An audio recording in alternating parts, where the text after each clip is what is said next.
تلاوت کی جس میں ایک وعدہ ہے جو ایمان سے کیا جا رہا ہے، مگر اس وعدے سے پہلے ایک تقاضا ہے جو خالق کائنات نے اپنے بندوں سے، اپنے ماننے والوں سے کیا۔ ایسا ایمان ان تنصروا اللہ، تم اللہ کی مدد کرو، تم اللہ کی مدد کرو گے تو پھر انعام تم کو کیا ملے گا؟ ان تنصروا اللہ ینصرکم ویثبت اقدامکم، تم اللہ کی مدد کرو، اللہ تمہاری مدد کرے گا اور تمہارے قدموں میں ثبات عطا کر دے گا۔ یہ قرآن کریم کا نصرت دین کا تقاضا ہر دور میں موجود رہتا ہے، مگر نہ وقت ایک جگہ رکا رہتا ہے، نہ زمانہ ٹھہرا رہتا ہے، لہذا ہر زمانے کے اعتبار سے یہ تقاضا بدلتا ہے مگر کبھی ختم نہیں ہوتا۔ تقاضا ہمیشہ موجود رہتا ہے اور بالکل واضح بات ہے کہ پہلے تم قدم بڑھاؤ، جب تم اللہ کی مدد کے لیے اٹھ کھڑے ہوگے تو پھر تمہارے قدموں میں ثبات عطا کر دیا جائے گا۔ یعنی ہر لمحے یہ خیال تمہیں کرنا ہے کہ تم عام لوگ نہیں ہو، بلکہ جب کلمہ پڑھ لیا، ایمان لے آئے، اپنے آپ کو اس کی بارگاہ میں پیش کر دیا، تو اب تمہیں ہر وقت نصرت دین کے لیے خود کو آمادہ رکھنا ہے، تیار رہنا ہے۔ اور نصرت، جہاں بھی نصرت کی ضرورت ہوگی، جب بھی نصرت کے لیے قدم بڑھاؤ گے تو یہ خیال رہے کہ یہ بہت بڑی آزمائش ہے جس میں تمہیں قدم رکھنا ہے۔ ہر دور میں آزمائش، ہر زمانے میں آزمائش۔ روز اول سے آپ دیکھیں واضح طور پر بتا دیا گیا کہ آزمائش ہوگی، سخت آزمائش ہوگی، تمہیں آزمایا جائے گا۔ کل میں نے عرض کیا تھا آپ کی خدمت میں کہ یہ آزمائش درجات کی بلندی کے لیے ہے، یہ آزمائش ایمان کو ثابت کرنے کے لیے ہے، اس لیے کہ کوئی زبانی دعویٰ نہیں ہے کہ بس آپ نے کیا اور آگے بڑھ گئے، بلکہ نہیں، اس وقت تک کوئی دعوی عشق قبول کیا ہی نہیں جا سکتا جب تک عاشق کسی امتحان سے گزر نہ جائے۔ عاشق امتحان سے گزرتا ہے تب کھلتا ہے کہ واقعاً اپنے دعوے میں یہ کتنا سچا ہے۔ لہذا آپ دیکھتے چلے جائیں، میں کیوں اس بات کو بار بار دہرا رہا ہوں، اس لیے کہ جس دور میں ہم زندگی گزار رہے ہیں یہاں ایک غلط فہمی یہ پیدا ہو گئی کہ مسلمانوں کی اکثریت کا خیال یہ ہے کہ ہم اللہ کے ماننے والے ہیں، رسول کے کلمہ گو ہیں، توحید کا پرچم ہم نے بلند کیا ہے، لہذا ساری دنیا کی آرام و آسائش ہمارے لیے ہونی چاہیے، نعمتیں ہمارے دسترخوان پر جمع ہو جائیں، اور جو اللہ کے دشمن اس دنیا میں زندگی گزار رہے ہیں ان کے لیے تنگیاں ہوں، ان کے لیے پریشانیاں ہوں، ان کے لیے مصیبتیں ہوں۔ مگر معاملہ برعکس نظر آتا ہے۔ اکثر دیکھا یہ گیا کہ جو اللہ کے دشمن ہیں ان کے پاس بہت سی دنیاوی نعمتیں ہیں، کہیں بڑی ہوئی ہیں مومنین سے، لہذا پریشان ہو جاتے ہیں کہ اب کیا کریں، کہ ہم اہل بیت کے چاہنے والے، ہمارے لیے اتنی آزمائش ہے، اہل بیت کے دشمن ہر دور میں ان کے پاس تخت و تاج رہا، ان کے پاس حکومت رہی، ان کے پاس افراد کی قوت رہی، ان کے پاس اسلحہ رہا، ان کے پاس خزانے رہے، اور ہم ہر دور میں سولیاں سجاتے رہے، قربانیاں دیتے رہے، آگ اور خون کے دریاؤں کو عبور کرتے رہے، اولاد کی قربانی دیتے رہے، آوارہ وطن کیے جاتے رہے۔ تو اللہ کے ماننے والے، اہل بیت کے چاہنے والے، ان کے لیے انعامات ہونے چاہیے، یہ ہماری خواہش ہے یا ہمارا تقاضا ہے۔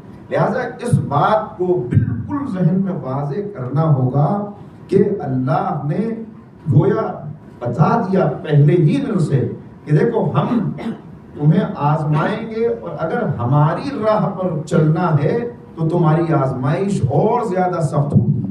جتنا زیادہ قدم بڑھاؤ گے، جتنا اس راہ میں اپنے آپ کو جماؤ گے، اپنے قدموں کو، اتنی ہی تمہارے لیے آزمائشیں بڑھیں گی۔ اے پالنے والے، یہ ہو سکتا تھا کہ ہم چاہنے والے تھے، تیرے خاص بندوں کے چاہنے والے، تو ہم پہ انعامات ہوتے، ہم پہ مختلف قسم کی دولت ہمارے لیے ہوتی۔ کہا کہ ہاں یہ ہو سکتا تھا، مگر اب میں یہ اپنی طرف سے جواب عرض کر رہا ہوں، اگر ایسا ہوتا تو آج کے مورخ کو یہ لکھنے کا موقع مل جاتا اگر کل اہل بیت کے چاہنے والوں کے پاس دولت ہوتی، حکومت ہوتی، سرمایہ ہوتا، تو آج کا مورخ لکھ دیتا کہ یہ لوگ اہل بیت کی محبت میں نہیں گئے تھے بلکہ دولت کے لالچ میں ان کے پاس چلے گئے. لہذا کہا کہ ہم تم سے منوائیں گے، اگر ماننا ہے تو بھوکا رہ کے مانو، اگر ماننا ہے تو پیاسا رہ کے مانو، اگر ماننا ہے تو سولیوں پہ چڑھ کے مانو، تاکہ پتہ چل جائے یہ دولت نہیں ہے، یہ اہل بیت کے کردار کی کشش ہے کہ جس میں تمہیں ان سے وابستہ رکھا. ایک صلوات پڑھیں مل کے محمد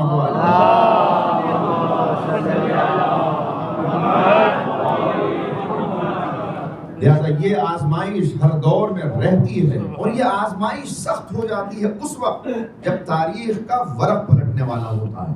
آپ تاریخ دیکھیں، جب بھی کوئی دور جاتا ہے اور نیا دور آتا ہے تب سخت ہوتی ہے آزمائش.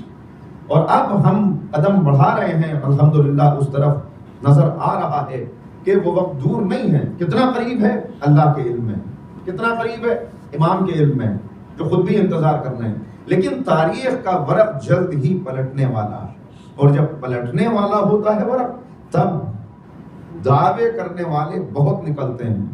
جناب طالوت چلے تو ان کے ساتھ ایک بڑا لشکر تھا جو روانہ ہوا، مگر پھر آواز آئی کہ اب تمہیں آزمائش کی چھلنی میں چھانا جائے گا تاکہ پتہ چل جائے کہ واقعاً اپنے دعوے میں سچے کتنے ہیں. اور اس وقت کہا، بتا دیا گیا. یہاں پر آزمائش اچانک نہیں آتی، بتا دیا جاتا ہے. اور معصوم نے بار بار بتایا اس بات کو، اللہ کی آزمائش شدید ہوتی ہے، طویل نہیں ہوتی. شدید ہوتی ہے، طویل نہیں ہوتی. اگر تم اس سے ثابت قدم گزر جاؤ تو آزمائش ختم ہو جاتی ہے، بڑھ جاتے ہیں درجات. اور اگر بار بار گرتے رہو تو پھر یہ آزمائش بڑھا دی جاتی ہے.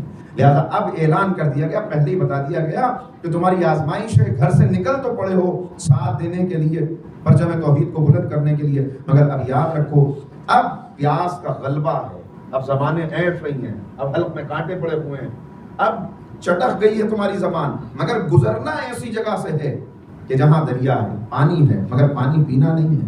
اگر بالکل کسی کو جان ہی کسی کی ہلاک ہو گئی تو ایک چلو پانی پی لے، اپنی پیاس بجھا لے، مگر زیادہ نہ پینا. بتا دیا گیا کہ یہ آزمائش ہے، آزمائش تھی، بتا دیا گیا تھا، معیار معلوم ہو گیا تھا کہ ناکامی اور کامیابی کا کیا ہے، مگر اس کے باوجود اکثریت ناکام ہو گئی. ہر دور میں اکثریت ناکام ہو جاتی ہے. کب؟ جب آزمائش، جب ایک دوراہے کے اوپر پہنچتے ہیں. اسی بات کو سید الشہداء بیان فرما رہے ہیں. حر کے لشکر کا سامنا ہے. امام نے سوال کیا کہ حر جب سب کو سیر و سیراب کر چکے، میں مختصر کر رہا ہوں اس لیے منزل آگے ہے، سب کو سیراب کر چکے تو آخر میں خطبہ دیا. اس خطبے سے پہلے سوال کیا کہ اے حر، نماز ہماری اقتدا میں ادا کرو گے یا الگ سے جماعت قائم کرو گے؟ جناب حر کا جواب موجود ہے، جس نے حر کو حر علیہ السلام بنا دیا. یہی احترام امامت تھا، یہی تعظیم سیدہ کونین تھی.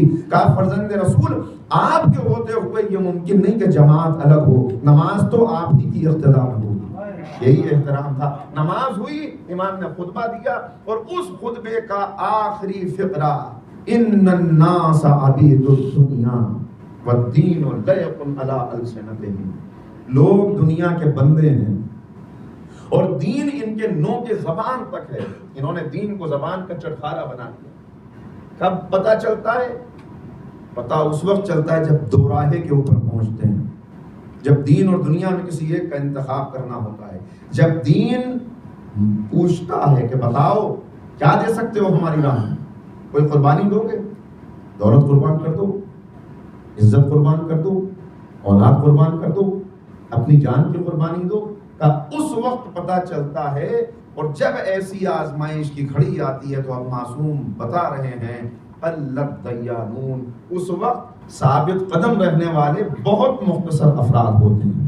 اکثریت تباہ ہو جاتی ہے، ہلاک ہو جاتی ہے، اس لیے کہ اکثریت اپنے آپ کو ہلاکت میں ڈالتی ہے، اپنے نفس کو بیچتی ہے، مگر ہلاکتوں کے عوض. اگر اپنا، اسی لیے میں نے یہ بات کہی تھی اور پھر اس پہ غور کرنا ہے، اس لیے کہ آج کی شب اور یہ آنے والا دن یہ شب معرفت ہے.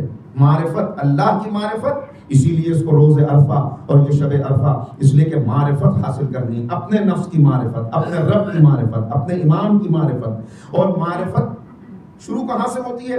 من عرف نفسہ فقد عرف ربہ. جس نے اپنے آپ کو پہچان لیا اس نے اپنے رب کو پہچان لیا. تو اپنی قدر و قیمت جب بندہ سمجھ جاتا ہے تب وہ، اس لیے کہ اس دنیا کو بازار سے تشبیہ دی گئی. یہ دنیا ایک بازار کی طرح ہے، منڈی، دکانیں، بولیاں، مختلف قسم کی تجارتیں یہاں موجود ہیں. ہر دن انسان نکلتا ہے، ہر دن انسان اپنے گھر سے نکلتا ہے.